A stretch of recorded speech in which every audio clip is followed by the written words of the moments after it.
Martyrs and Missionaries is a production of Revive Studios. You're listening to Martyrs and Missionaries. I'm Elise, and in every episode, I'll bring you a new martyr and or missionary, the called and the brave. In this episode, we're covering part 2 of the life of Isobel Kuhn.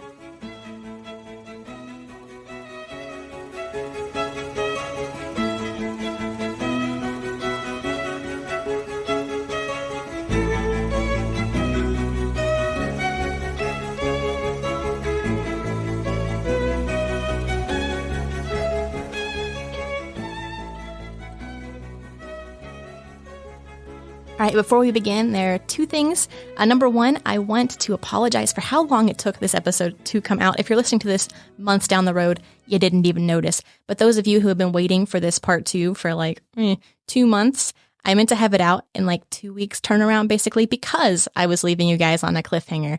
And that did not happen. So I'm sorry for that. And hopefully you enjoy this episode. And maybe the wait made it all the better. I don't know. We'll have to see. Secondly, I want to read some reviews that came in the interim period. So this first one is from Marcy's Man that says, "Thank you for telling the stories of the spread of the gospel and these heroes of the faith. I've been a believer for 54 years, and hearing these names and stories again is so comforting and is a challenge. When I was a young Christian, missionaries and the missionary life were prominent. This seems to have changed to hardly hearing about missions and almost never being encouraged to think of that if that calling may be ours. I love hearing all these stories, some for the first time. It reminds us that we all live for reaching eternal souls to bring from death to life, even if our calling is to pray or support." And the second one comes from Josh Burham that says, "My new favorite podcast, The World Was Not Worthy of These Great Men and Women. As a youth minister in the inner city, this encourages me greatly." Thank you guys for those reviews. And this next set all comes from Spotify on Isobel Kuhn Part 1. And Richard R. says, "Absolutely love this episode. Looking forward to Part 2. When can I expect a Part 2? Cora Tarnish says, "I'm so excited to find out what happens." And Caleb says, "Part 2, please." So without further ado, let's go ahead and start. When we last left Isobel and John, they were on their way to a temporary assignment in Lisu land because their field director, J.O. Fraser, had nobody else to send to help relieve the missionary couple, the Cooks, who were living there. And she remarks on how those years of waiting were God's way of preparing her. The Holy Spirit blowing like a strong wind across the mountains, new converts springing up in this village and in that one, that is a luxury. Others have paid the painful price of pioneering. We merely walked into the blessing.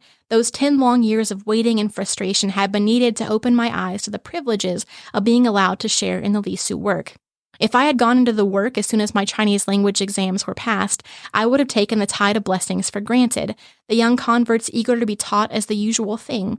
And I might have chafed at the physical hardships, the poor and monotonous food, the difficulty of getting help and getting supplies, and so on. My spiritual eyesight needed to be clarified.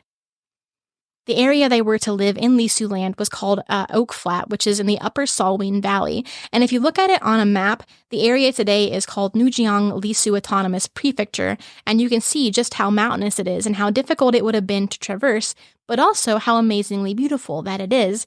And if you zoom in a little bit closer, you can actually see there's at least 2 churches that I was able to see. So that's really interesting.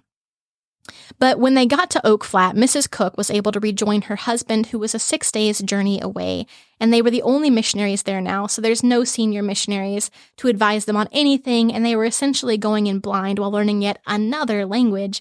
And while they learned the Lisu language, they spoke through Lisu evangelists John and Job, who understood Chinese and then translated what they would say into Lisu. And I was thinking about how just difficult that would be to see speaking in a second language, getting it translated into a third one, and just how inevitably there's going to be a lot of translation errors to kind of compound those initial hard months. One of the first people Isobel meets in Lisu land is Helm, whose story is told in Precious Things of the Lasting Hills. Isobel wrote a lot of books about different people that she met along the way, and this is one of them. Helm was a sweet girl who knew a little bit of Chinese, and so she worked with the Kuhns at first as a house helper, and then later in the Christian work itself after she became a believer. And in those early days, the Kuhns traveled all around their district visiting villages, staying for a week at a time, and then teaching the Christians there. And their first year, they did this during the rainy season while staying in leaky huts. And if you're a long-time M&M listener, you know that this barely bodes well for the delicate Western Constitution. So John had left to minister to another tribe who had never heard the gospel and left Isobel and Catherine in the care of Helm and Job. And right after he left, Isobel came down with an illness that she contracted from their last visit to the village. She would later know that it was called erysipelas. I'm not sure if I'm pronouncing that right, probably not, but it's an infection of the skin's outer layer, and it's only treatable by antibiotics. You can look it up at your own discretion. It's gross, basically swells the whole body, looks bad. But she was running a horrible fever, and they had been unsuccessful in raising chickens or crops because they were just so busy with getting their feet on the ground and just doing all those early things, and there was no one else to advise them, so they didn't know how to prepare. And there was a famine, and now it was rainy season, which meant that it was too little too late, and you had what you had, and they didn't have a whole lot. So she continued to get weaker, and then Job begged for her to allow him to travel to Baoshan, where a new missionary nurse had just been stationed. But she thought that surely, in the 2 weeks it would take for her to arrive, she would be better. But eventually Job grew too worried and just took off to fetch the nurse. Isobel was distraught because she knew that Mr. Fraser would hear about it, and it would prove him right that she wasn't cut out for the Lisu because only 8 months in, she'd already gotten herself ill. But there wasn't anything she could do about it, and in the meantime, she just felt horribly disgusting and dirty from just being sweaty all the time. So she asked Helm to give her a bed bath, and Helm had no idea what that was, but she tried her best. So she takes a basin of warm water and then dips her hands in it and proceeded to rub it all over Isobel. And she knew she wasn't doing it right, but she just didn't know what she was doing wrong. And so Isobel pretended to be satisfied to help ease her, but says she doesn't actually remember much after that. So Job blistered his feet, making the 6-day journey to Baoshan in 4 days, and it took 2 weeks to bring the 2 nurses back, and they saw that she would just been sleeping on these wooden boards on the ground during rainy season. But fortunately, they had bought a camp bed, and they quickly diagnosed her with the skin infection, but also with starvation because of the famine. And she sums up the story quite eloquently in saying, "To shorten the story, I lived." But they did have to take her to Baoshan, if only to ensure that she was getting proper nutrition, and then she was back at Oak Flat for Christmas after a few months' rest. And then they decided to build a new little house that would be more protected from the elements before leaving on furlough. Because by 1936, John had been in China for 10 years and Isobel for 8. And before they left, she reflected on the frustrations of almost dying that first year. She said, "We have learned that body and spirit cannot be divided. It is essential that one keep clean and yielded in the spirit, but the body's needs also must be cared for. That means bother. It means time spent on a garden, fruit trees, and perhaps a hen coop. We ought not to have been so totally unprepared for a hunger season. If the cooks, our seniors, had been able to live with us and coach us, it would never have happened. But workers were at a premium, and as I have shown, we had to blindly pioneer our way." They left on furlough in March of 1936 and had a wonderful time meeting friends and family, traveling all over the northern half of the U.S. and then into Vancouver to visit Isobel's father, and I assume her brother as well.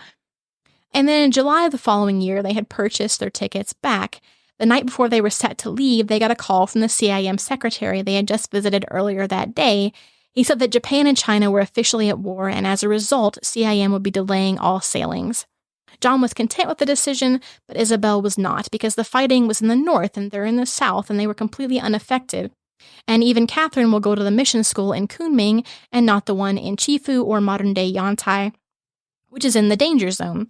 John pushed back and suggested they do their evening devotions.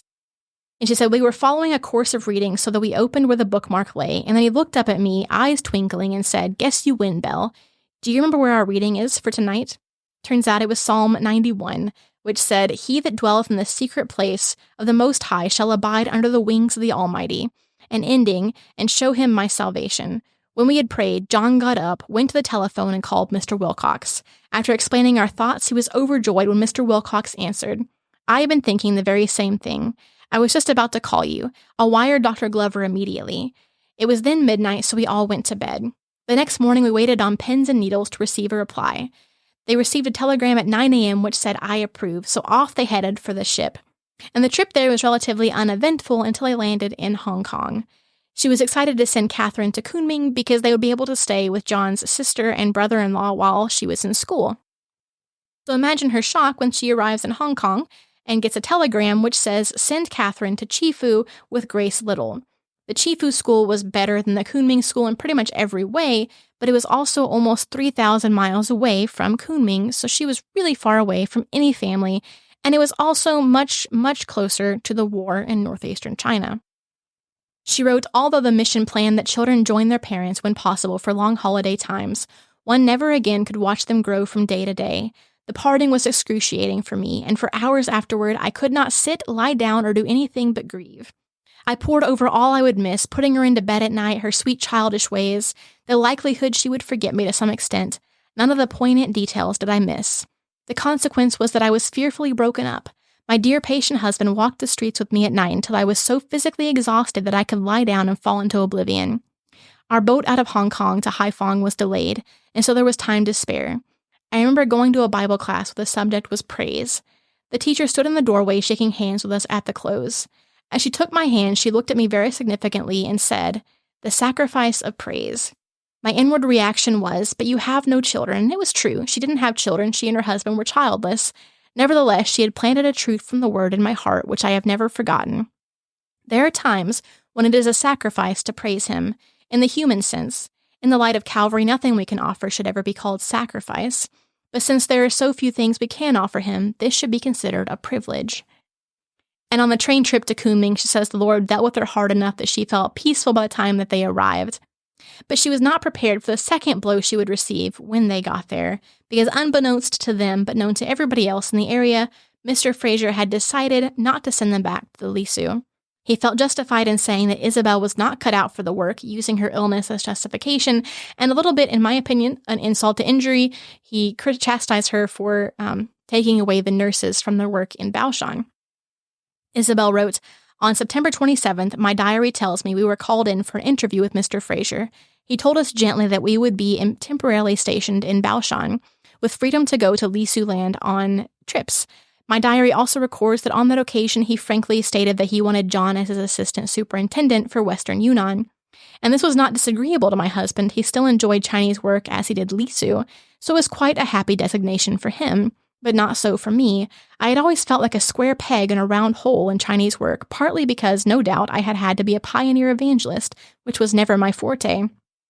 Bible teaching was where I felt at home, and mothering, but there had to be converts already born again or a little church already formed before one could mother the people or break the word into its deeper meanings to them. I had both in Lisu land, converts and churches. The churches in Baoshan were already well cared for, and so there wasn't really anything for her to do.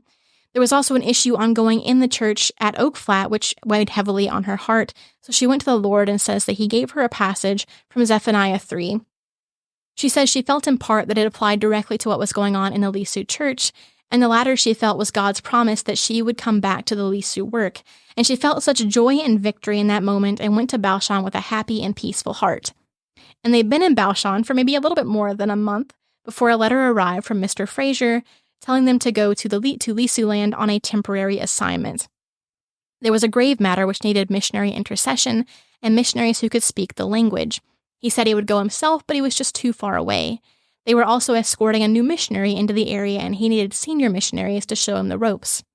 He added to his letter, "Remember, this is not a permanent designation. You do not need to move all your things in, but you will need enough to set up housekeeping for a few months."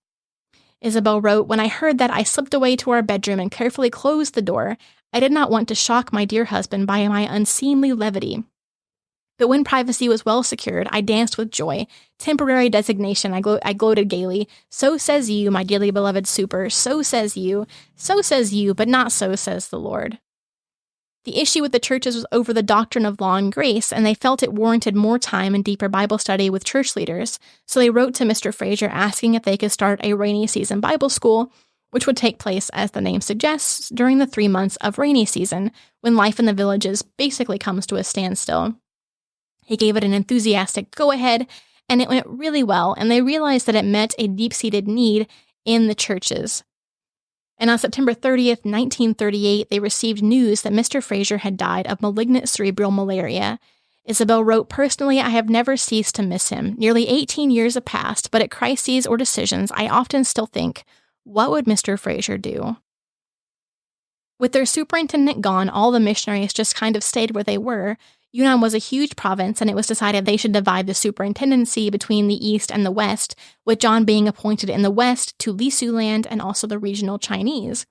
For years afterwards, the idea was floated that they should move to Baoshan so that he could be nearer to the telegram office, and so this temporary designation status still hung over their heads for far longer than Isobel would have liked.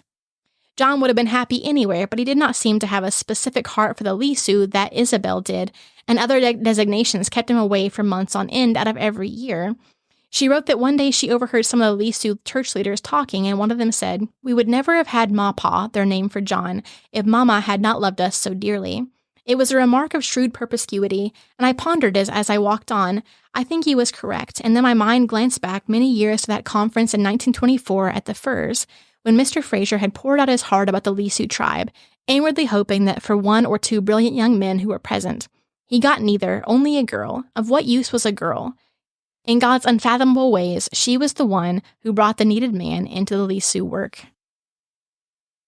Moving forward a few years to 1942, the year which Isobel says always stands out in my memory as my own personal experience of the horror of dark greatness. The war had been an ongoing but distant fear. Ministry was doing well and relationships were thriving, but China had lost province after province, and only 3 provinces remained, one of which was Yunnan, where they were. And this area provided China's only route of supplies, and if the Japanese took that, then all of China would be theirs. And about this time, she wrote, "Now as to my onward pilgrimage, there was an area of my life which the Lord long needed to discipline. It was the area of affections. I have always considered this was one of my strong points, a deeply affectionate nature. But the very intensity of such love has a danger, the danger of selfish possessiveness. Intense affection is unconsciously very monopolizing. Since God taught me this truth, I have seen it many times in life. Such a pure love as mother's love, if it becomes too possessive, can blight the life of the child. And they that are Christ's have crucified the flesh with the affections and lusts." I believe that lust can also be interpreted as a strong desire. So we may read that verse, "They that are Christ's have crucified the flesh with the affections and strong desires." I knew this truth before I came to China, but it was mere head knowledge. I did not know how to recognize it in my own life, let alone know how to deal with it. The time had come that I must learn. So in 1942, there began a systematic stripping away from me all whom I loved. The first of these strippings away was John, who was called away to a conference of superintendents, and then things transpired enough that he was called away for much of that year. The second was that Catherine's school, as you may have foreseen, was captured by the Japanese. Occasionally, a letter was able to slip through to let them know that she was all right, but the toll that would take on you as a mother would be immense. The third was that her right hand in ministry, Lucius, whom I haven't mentioned before, but he will come up, got married and left across the river with his wife. The reason was joyous, but the loss was still felt. In February, they held the first Bible school for girls, and it was so successful that it shocked the Lisu church leadership, who thought that women could not learn. But then in March, she develops this toothache that just wouldn't go away. The nearest competent dentist was in Kunming, a week's journey away. The old time had been cut in half by the creation of the Burma Road, but it was still a long trip, and she dreaded it, but the ache just wouldn't go away. She decided to set off. To her delight, Lucius asked to go with her because he was building a house for him and his wife, and needed good nails, which would be at a city along the way. And Isobel was happy because Lucius was such a pleasant chatterbox and always knew everything that was going on, and he made the hours and days pass quickly. And there's one thing about the Lisu that I haven't mentioned yet, but it's important. They loved to sing, and Isobel loved to sing as well, and they were particularly fond of 4-part harmonies. Isobel would often have them translate different hymns into the Lisu language, or even compose their own hymns. And so as they were traveling along, they also did this. To travel along the Burma Road usually meant taking a Chinese truck, which was loaded down with everything they could possibly fit on it. And then to earn a little bit extra, they'd take on passengers who would often just ride on top of everything else as the drivers made hairpin turn after hairpin turn. And occasionally, fellow travelers would come across the wreckage of a truck that had gone over the ledge, which was a worst nightmare come true. Luckily for Lucius and Isobel, they came across a few of the Flying Tigers, which were American pilots who had volunteered to help China fight off the Japanese invasion. And these Flying Tigers invited them to ride in their nice car all the way to Kunming. That first night, they stayed in a hostel which had these cells for women so they could lock themselves in at night to keep themselves safe from, people who had ill intentions coming in the middle of the night. And this turned out to be a good thing because one of these Flying Tigers, I'm not sure if it was their drivers or just a different one, not sure, but he had a little bit too much to drink and tried to come in and harass Isobel, but he couldn't because of the locks on the door. She says that aside from this, they were so kind unless she tried to talk about Christ, and then they were a stone wall. She was looking forward to arriving in Kunming and visiting with Kay and Dave, John's sister and her husband, but when she arrived, there was no one there to greet her until a young Chinese woman ran into the courtyard from the house and greeted her and told her that Kay and Dave were gone to the country for conferences. This young woman was Eva, and she's one of my favorite people Isobel talks about. She was the daughter of a Chinese pastor who had come to stay with the Harrisons, Kay and Dave, so that she could maintain their house while going to high school to get an education, which was rare for Chinese women. She was also infectiously bubbly and looked much younger than she was. She was 21 but still looked like an early teenager. And Isobel was grateful that Eva spoke English because she had not used her Chinese in 6 years, and Eva was happy to practice her English. Now, the entire time that they've been on this journey and arriving at the Harrisons' house, her tooth actually stopped aching. There was no pain, but she still felt awful. She had no appetite, and she just got weaker and weaker. She'd been in Kunming for 2 weeks before they finally discovered that her tooth had died and had been leaching gangrene into her body, and so that's why she felt awful. And if they hadn't been able to pull it and treat it within 24 hours later, she probably would not have made it. Now, all this time, the Japanese have been inching closer. They bombed Baoshan on Market Day, causing 15,000 people to lose their lives. And John went to help the isolated missionaries evacuate because they would never know that something had happened. And the question was, would Yunnan fall? And she was under the British consul jurisdiction because she wasn't an American citizen yet. And women and children needed to evacuate. And if you are familiar with the wartime atrocities of the Japanese, women and children were particularly susceptible or vulnerable to these kinds of attacks. But despite all this, she went to the Lord in prayer and didn't feel as though he was telling her to evacuate. And then she gets word that the Japanese had crossed the Salween and Yunnan looks like it is going to fall. There was one final convoy out, and the missionaries decided that they would evacuate. And Eva was crying because she wouldn't be able to come, but she went to see them off anyway. And as she's seeing them off, the soldier comes around and says, well, why is she crying? And Isobel explains that she's sad because she won't be able to come with them. And Eva looks like a child. So the man says, oh, I think we have room on the truck. She's super small. We'll just kind of, squeeze her in there. No big deal.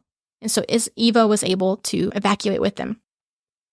They spent 7 days in a truck leaving Yunnan for a different province, and Isobel felt unsettled because she felt that God had not told her to leave, and as a result, she felt as though she was outside of his will. And it turns out that Yunnan didn't fall after all. The Japanese had been pushed back over the river, but now she was stuck 2 provinces away with no hope of getting back because there just weren't any trucks that were going back to Yunnan. And sadder news still was that a lot of the refugees had come into Yunnan, and now there were no missionaries in the entire province to share the gospel with them. So Isobel went out to a Chinese cemetery and poured her heart out to the Lord. She asked for money to make the trip. She asked for trucks going to Yunnan. And travel as a single woman is very dangerous, and so she asked for a companion. And within a little bit more than 24 hours, the Lord had answered all 3 of those requests. Special gifts arrived in the mail. A convoy of 3 merchant trucks going back to Kunming had been found, and Eva asked to go with her. The money was the biggest miracle of all. Years before, John had received a legacy. Learning that a certain young Bible student had not had sufficient funds to finish her course, we had given her $100. She wrote to us that if she was ever able, after graduation, she would repay us. But we merely laughed it off and gave it as to the Lord and forgot about it. I had truly forgotten all about it, but the Monday after my prayer day, the mail brought 2 letters from this girl. These letters were written and posted 6 months apart, and yet they arrived in the same mail, and each letter contained $50. The marvel of it all has never left me.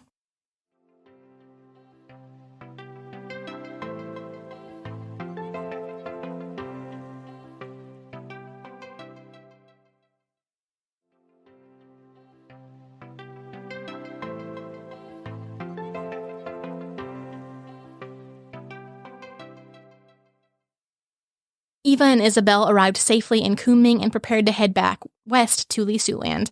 But there was a snag because in Kunming there was nobody left to teach Bible classes at the university because that had been Kay's ministry before they all fled.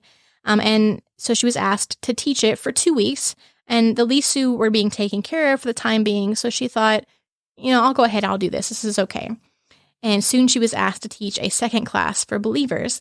And she shares the story of Jack, who was a young man from Manchuria who had married in his early teens.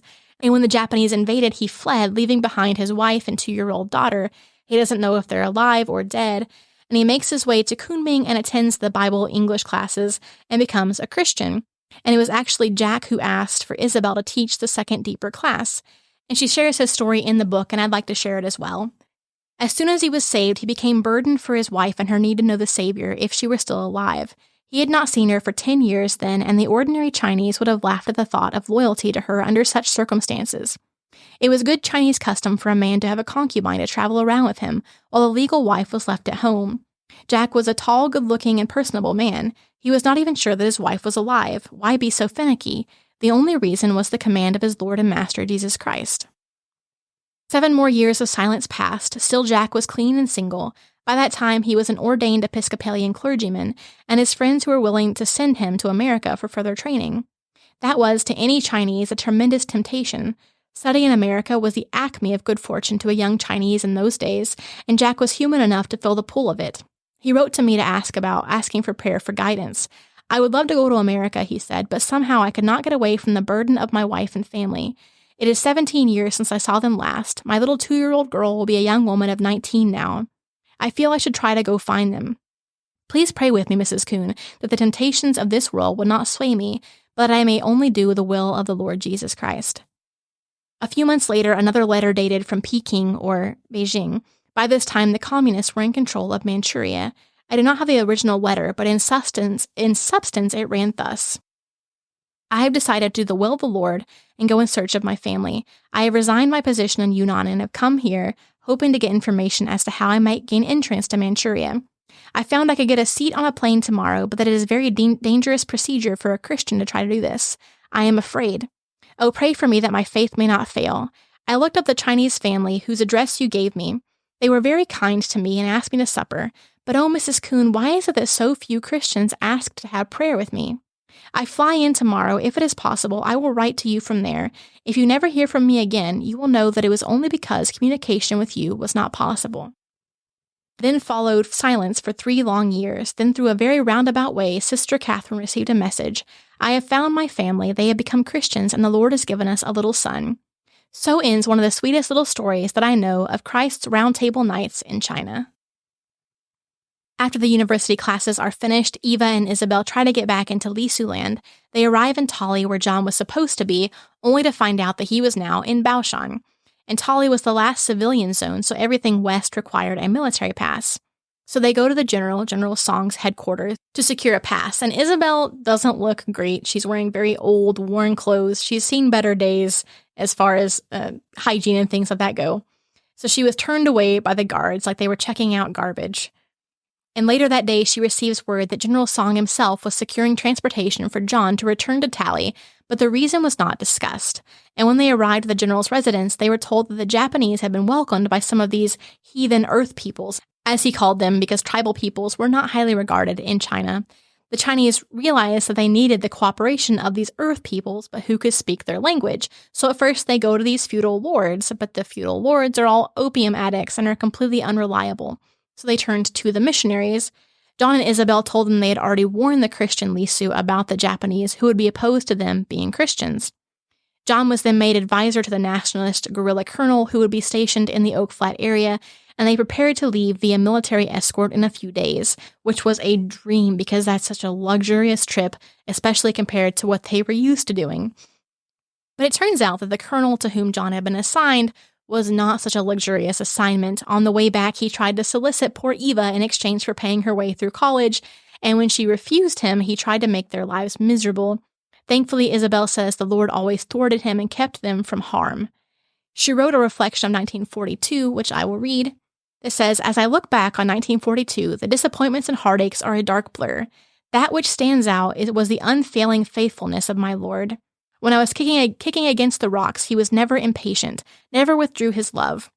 Every time I cried out to him to fulfill his promise of Genesis 28:15, he responded immediately. The power of his resurrection, that is what stands out most sharply, and the dearness of himself that I may know him, and now see what he was lovingly planning to give me as soon as my Job experience had borne fruit. He did not even wait for that fruition, but gave me Eva as a foretaste and a wonderful reception back to Lisu land from our dear spiritual children. I could not even imagine that in 1 year's time, a little baby son, Danny, with red gold hair and snow-white skin would be cuddled in my arms. It was beyond the thought that our home should be moved from Oak Flat that I would be put down right beside Lucius and Mary in the village of Olives. And yet that is what happened. And there I had not only Lucius and Mary, but Eva and Danny as well. And my dear girlie, Catherine, had been released and repatriated. And until we could get back to see her, she was taken into the home of old friends, Mr. and Mrs. George Sutherland, who became her foster parents. When we had to return to the field, they took her back and loved her as their own child. Unthinkable kindness, just like him. These plans of my dear Lord were all piled up waiting for me, waiting just around the corner of the future. And he who was so lovingly dear to me will be the same to you. Life resumed as normally as it could during wartime. There were always rumors or windwords, as the Lisu called them, of the Japanese coming, but they adopted the now cliché phrase made famous by Britain during wartime, keep calm and carry on. In February, the girls' Bible school had 33 students come, even with the war rumors and the fear of being stranded for many of the girls. The next month, they started a new Bible school for the cowherds. These were boys aged 10 to 20 who would come for a shorter period of time before the plowing season started. And these boys were notoriously difficult to reach for the Lord because they always had to be in the fields.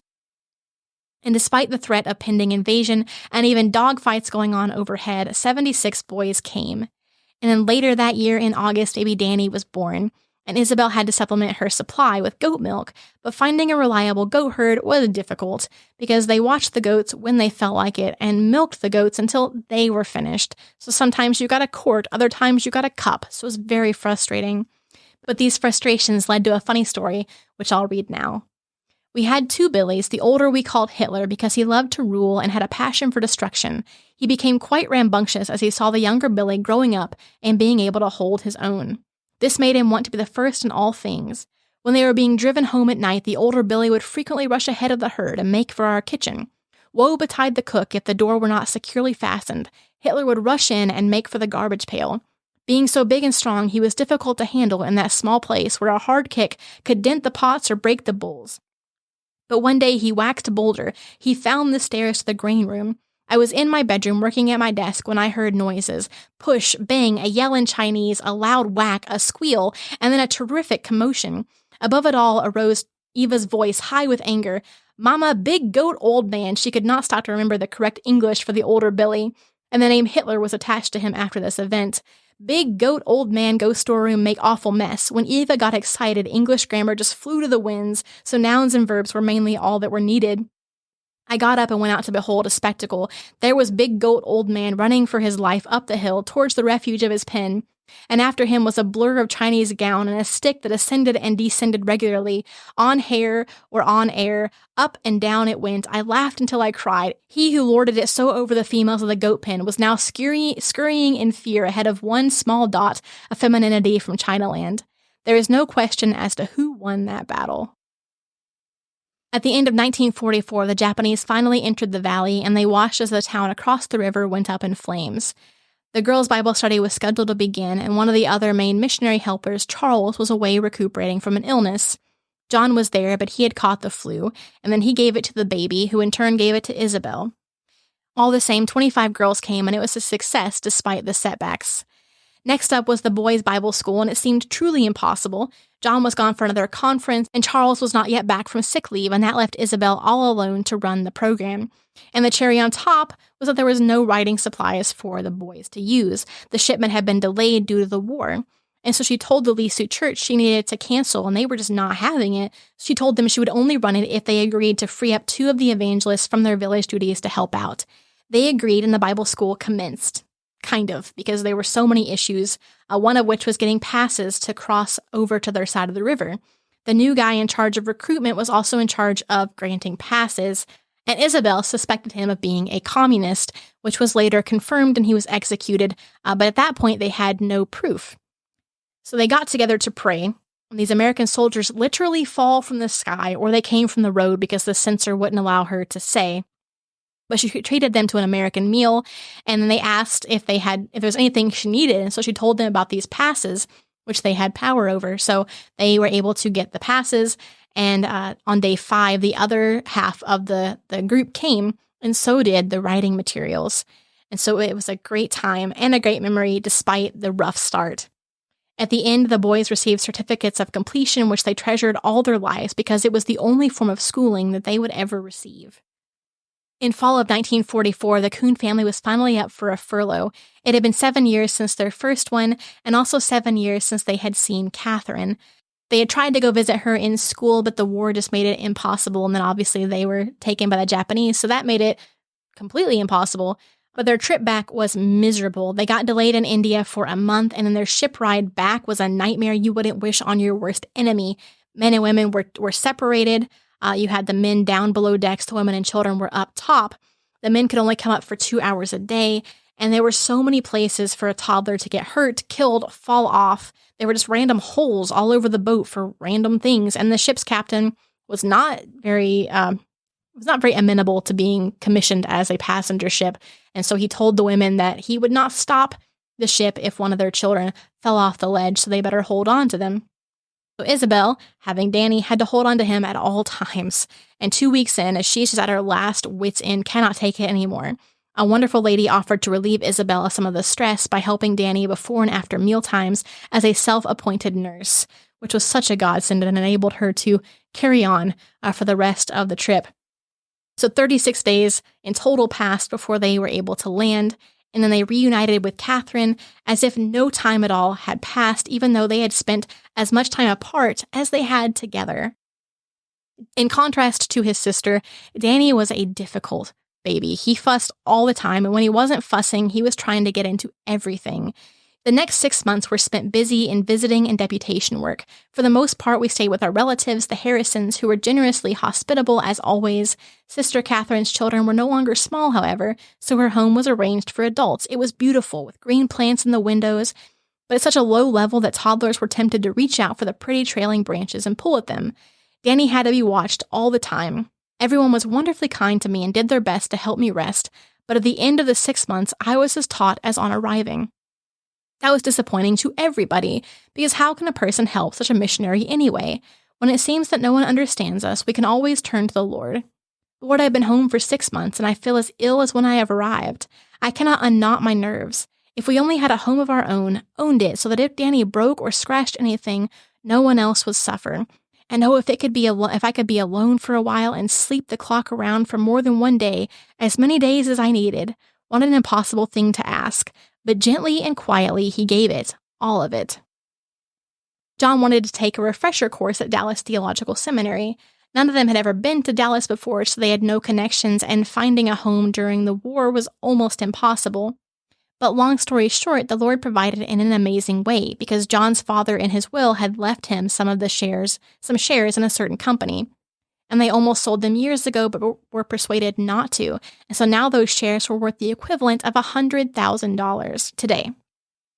God provided the perfect little home for them near the school with all the little things that Isobel had asked for. John had planned to be at DTS for a year when the atomic bomb happened, and all CIM supervisors were asked to return a year earlier than their families. Isobel was grateful for one more year with Catherine before they had to leave again. And when the time came for them to leave again in 1947, a longshoreman strike meant that the number of passenger ships was low.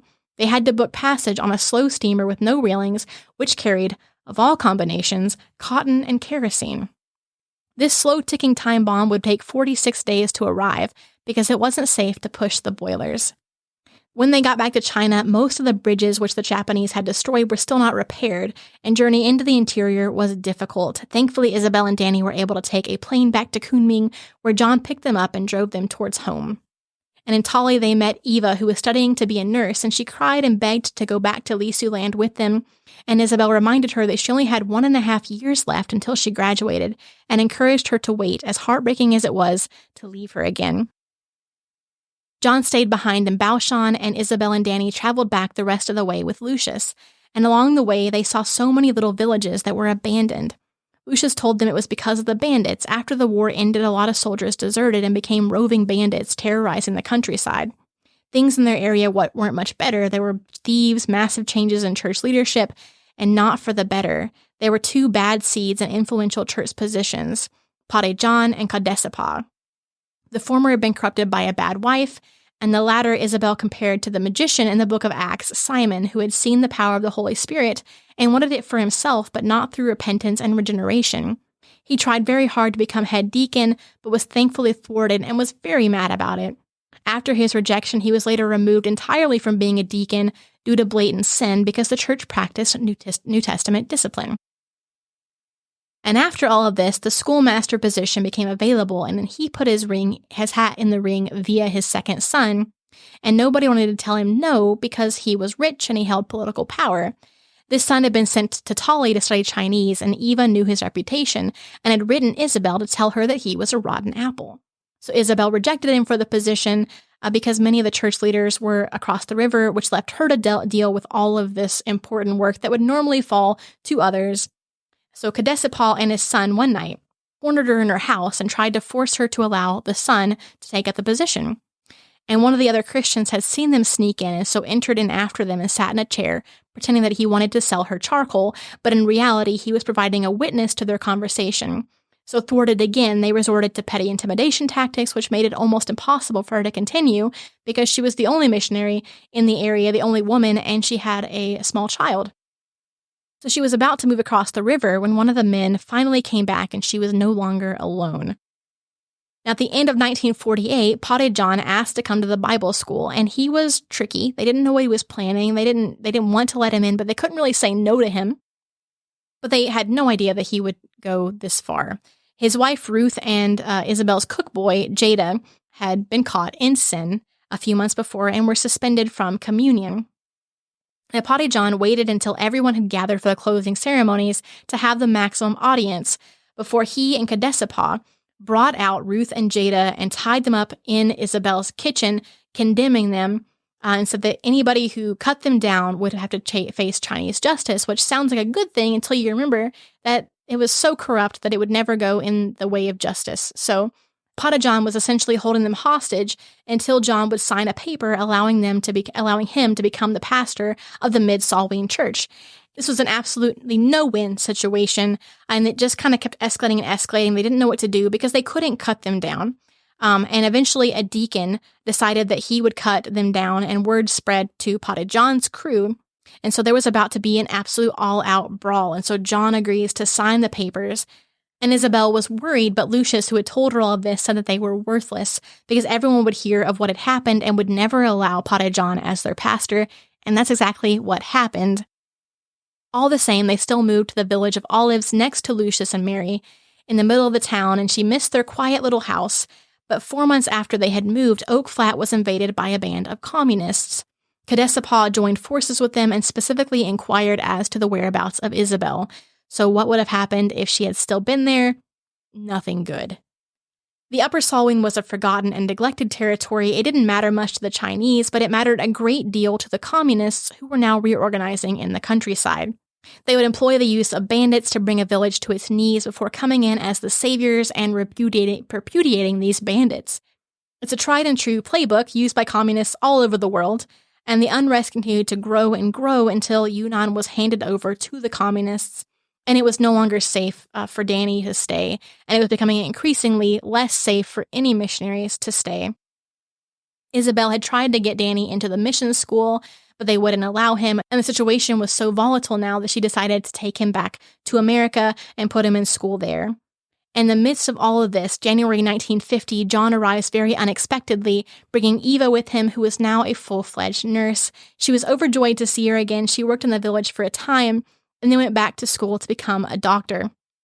And after the country completely succumbed to communism, they were never able to communicate with Eva again. And I tried Googling to see if there was any update since the book was written, but as far as I can tell, there was no further communication with Eva, and we have no idea what happened to her.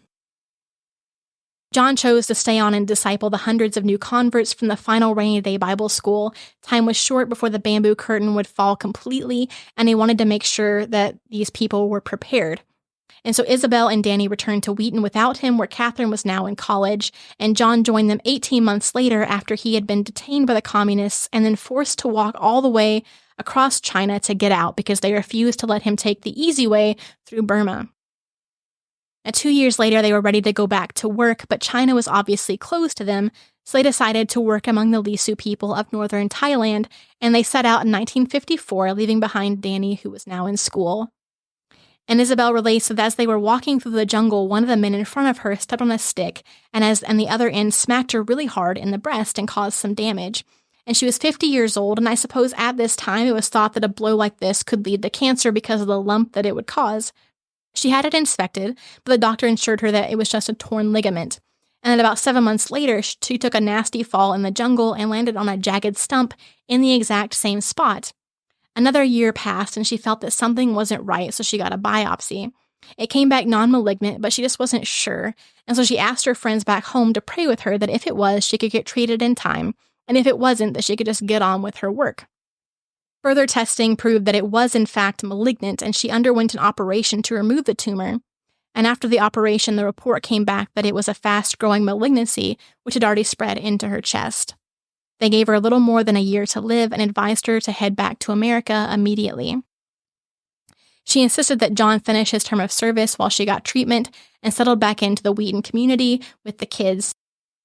In the last 2 years of her life, she wrote 5 books, including this one that I've been reading from for the episode. And in reflecting on her final days, she wrote, "Loving friends have made it possible for us to have our own home, a little flat, and I have already had our dear son with me longer than a normal furlough would have given. I rejoice in that. Why not? The future of my loved ones after I leave them? The Lord who has been so kind to me will not be less so to them." Facing the end of one's earthly pilgrimage is not a melancholy thing for a Christian. It is like preparation for the most exciting journey of all. The spirit of expectation is our dear inheritance and right. For the Christian, death is not the dissolution of life, but the consummation. Or as Amy Carmichael worded it, the days of our bloom and of our power are just about to begin. She lived long enough to see Catherine follow in her parents' footsteps and become a missionary to Thailand and get married. John wrote that Isobel slipped away from us in a series of surrenders. First, she had to surrender writing, which she did uncomplainingly. Then she lost all strength through her regular times of intercession for the Lisu. Quietly, serenely, she surrendered the Lisu prayer time. Thirdly, she had to surrender her son. Only mother and son were together on that last afternoon after they took leave of each other. Finally, she surrendered life itself. We had read and prayed, and then suddenly the end was near. Quietly, patiently, with the sense of his presence so near, she crossed the last defile. 3 months before her death, she had managed to write a final prayer letter, signing off, "There is rest in turning the helm over to him." In the grand scheme of things, Isobel's life was relatively short, but her legacy continues on, because today, over 80% of the Lisu in China are Christian, and hymn singing like Isobel loved to teach them is still a centerpiece of their worship. The emphasis J.O. Fraser placed on Indigenous church leadership and self-reliance, combined with Isobel's rainy day Bible school and the hard times of the war, prepared them for the even more difficult days of communism. Because China remains under communist leadership, persecution persists for the Lisu believers. In the last few years, the government has raided house churches, arrested pastors, and forced the demolition of churches. So to close this episode, I'd invite you to keep the Lisu in regular prayer and thank God that so many remain faithful in the face of persecution. As always, thank you for listening to Martyrs and Missionaries. I'm Elise.